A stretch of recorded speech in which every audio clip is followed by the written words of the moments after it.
We are talking chickens. We are not talking turkeys. There are over 400 breeds of ornamental chickens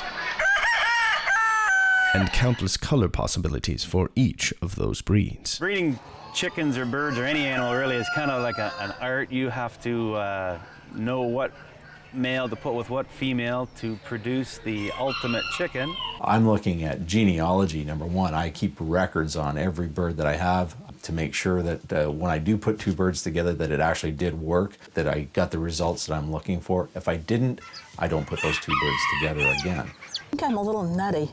I think all chicken people are. I used to work, get done work. I was out in the chicken house more than I was in the house. Association of exhibition poultry has introduced me to a lot of different people from all walks of life. I'm a corrections officer for the state of New Jersey, and as a hobby, it can take a lot of your time in that, but it's nice because you enjoy it, and every year when you raise more birds, you see how they turn out that year. It's just like when you have kids, you see how they turn out in 18 years. With poultry, they're your kids, and you see how they turn out in 1 year. I guess my chickens are kind of like my children. They're not exactly going to fetch for you or roll over, but they can be very personable. No, I don't name them. I have to go to the supermarket and buy it, and I prefer to buy it cut up so it doesn't look like a chicken. I can't eat my chickens. People say, do you eat your chickens? And I say, do you eat your children? I live alone now, and my chickens are my buddies. When we first got started, we had about 1,000 birds. I've come to my senses since then. I'm the chicken person in the family. When we get into some of the real hot competitions, some people lose track of what this whole hobby's about, not just the joy of breeding good birds, but winning to some people becomes everything.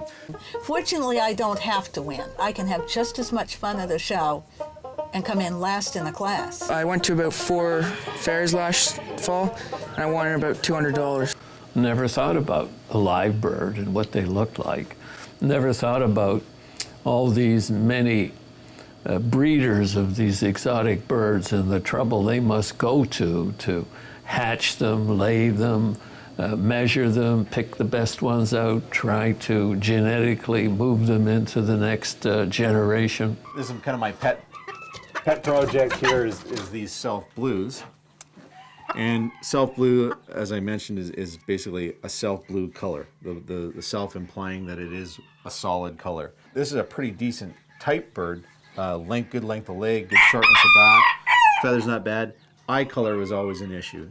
They should have a real dark eye, and this one here has kind of an orangey yellowish eye, which is kind of a no-no according to the ABA standard.